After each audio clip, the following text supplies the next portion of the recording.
Salut tout le monde et bienvenue sur la Call of Duty Familia, j'espère que vous allez bien. Nous en tout cas ça va et aujourd'hui pour vous commenter ce gameplay, vous êtes en compagnie de moi-même Yacine et mon frère Younes. Salut à tous, donc on se retrouve sur du Black Ops 2 en domination hardcore sur Red Jacket. Donc pour ma classe j'avais la PDW, le B23R et le C4. Pour plus d'infos sur mes atouts, et je vous invite à regarder la description de la classe précédemment. Donc en score strict j'avais la microstation orbitale, le Lodestar et les groupes de chasse. Et aussi j'étais accompagné d'abonnés, donc grosse dédicace à eux. Et donc on tente d'envoyer la vidéo à Code QG à la Play Geek TV en espérant qu'ils nous upload et si c'est le cas on les remercie, sinon bah c'est pas grave. Donc on a réalisé cette petite vidéo pour vous, en vous faisant un résumé de la conférence sur Call of Duty Ghost qui a eu lieu le mercredi 14 août 2013. Donc aujourd'hui où nous commentons la vidéo et elle paraîtra sûrement demain. Donc on va commencer tout de suite avec les keystrikes. Et oui, ce n'est plus des score streaks comme Black Ops 2.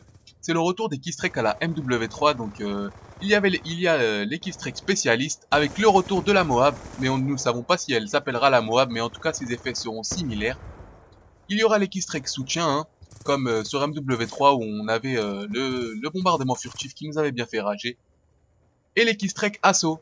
Et sur les keystrikes assaut, nous avons pu remarquer les chiens avec une sorte de boussole sur leur dos. Nous ne savons pas à quoi ça leur sert, mais nous verrons bien. Ensuite, un mitrailleur qui ressemble fortement à la C130 d'MW2 et d'MW3. Vraiment puissant. De plus, il y avait un Dragonfire amélioré qui ne tire plus des balles comme Black Ops 2, mais des missiles. Il verrouille la cible et tire des missiles. Et pour finir, nous avons remarqué le Mastodonte qui avait une combinaison ultra résistante et qui mitraillait avec beaucoup de balles et qui était très puissant.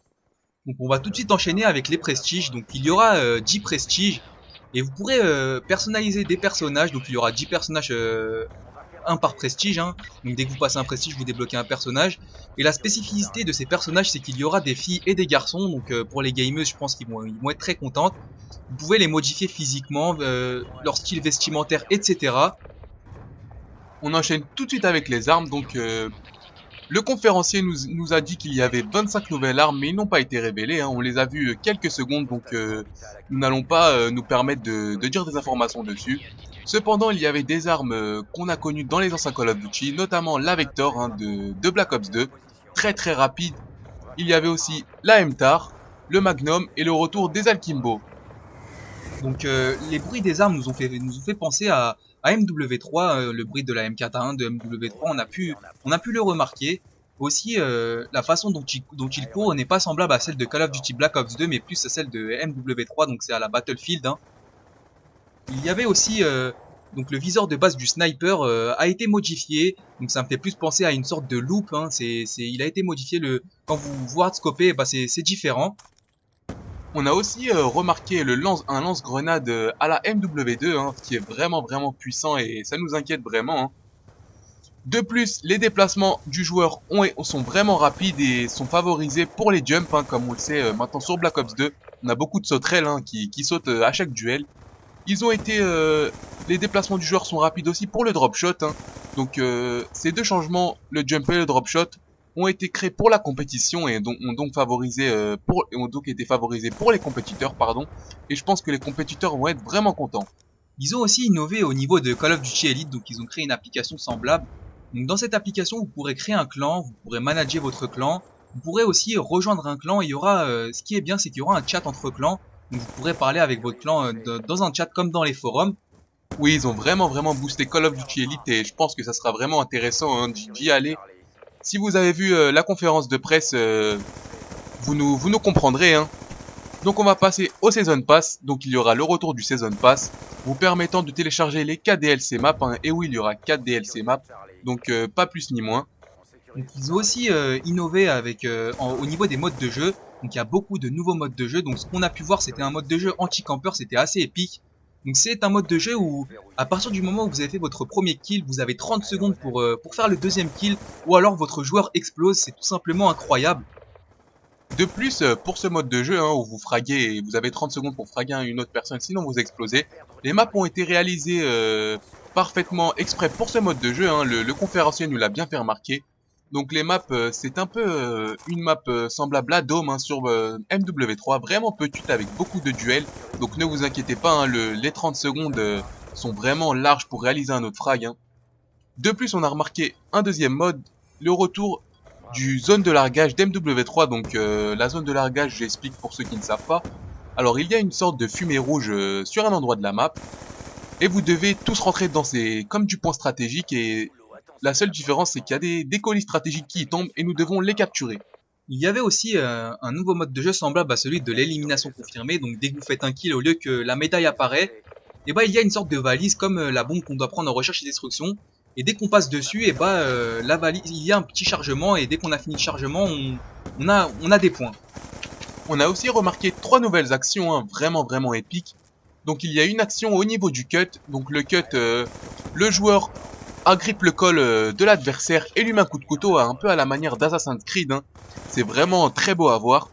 Il y a aussi une deuxième action, c'est le fait de monter sur un mur et de pouvoir tirer en même temps. Et oui, on a beaucoup vu de personnes rager en même temps qu'ils montaient un mur. Il y avait un ennemi en face et ils n'ont pas pu tirer, pardon. Et bien maintenant, on pourra tirer. C'est-à-dire que le joueur monte le mur avec une main et avec l'autre main, il prend son arme et il tire. Donc la troisième et dernière action, c'est que le joueur va pouvoir glisser sur les genoux. Et oui, donc c'est plus pour se mettre à couvert, etc. Et donc bon, on va tout de suite passer à l'édition Prestige. Donc comme vous avez pu le voir dans l'ancien opus, donc dans Black Ops 2, c'était un Dragonfire qui était disponible. Et bah là, ça va être une sorte de caméra comme une GoPro, semblable à une GoPro. Donc cette caméra va résister à l'eau. Elle filmera en HD, comme un HD PVR. Et elle est vraiment très belle, on a pu le voir. Donc la sortie du jeu officielle, c'est le 5 novembre 2013. Donc on a essayé de vous faire un bref résumé de la conférence. On a essayé de traduire car la conférence était en anglais. Et donc en espérant que ça vous a plu et que ça vous a un peu éclairé sur le nouveau Call of Duty.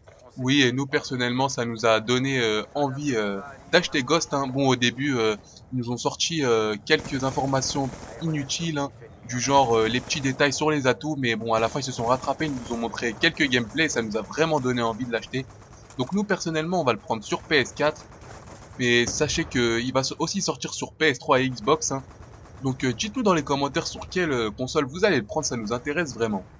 On a aussi une page Twitter et une page Facebook qu'on mettra dans la description. Donc pour nous suivre, on vous invite à aller les voir et à aimer la page Facebook ainsi qu'à vous abonner à la page Twitter. De plus, j'avais un petit message. Donc il y a 3-4 jours, on faisait une sorte de remerciement pour les 150 abonnés. Et on approche là, au bout de 3-4 jours aux 200 abonnés. On est vraiment très fiers. On vous remercie de votre soutien. Ça nous touche et ça nous donne vraiment envie de continuer. De plus, on nous a dit que nos commentaires s'amélioraient de vidéo en vidéo et ça nous fait vraiment chaud au cœur, ça nous motive pour la suite.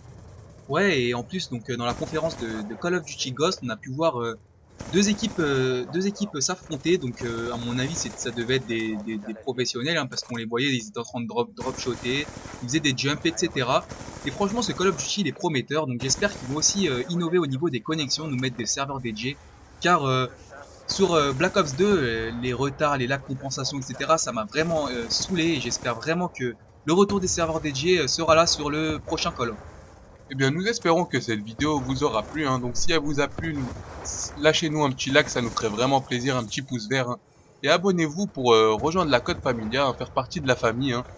Et le gameplay arrive bientôt à la fin, ça passe vraiment très vite. On espère que, comme il a dit mon frère, cette vidéo va vraiment vous donner quelques idées sur le prochain Call of Duty Ghost. Donc pour parler vite fait du gameplay, c'est un très gros massacre. Donc il va finir par un plus de 80 kills, je crois, pour 9 morts. Mais bon, il aurait pu avoir la nucléaire à la fin, mais il l'a pas eu tout simplement parce qu'il n'y avait pas assez de temps et que ses coéquipiers ont capturé le dernier point, donc c'est pas grave. Donc salut tout le monde, c'était tout pour nous. Salut à tous!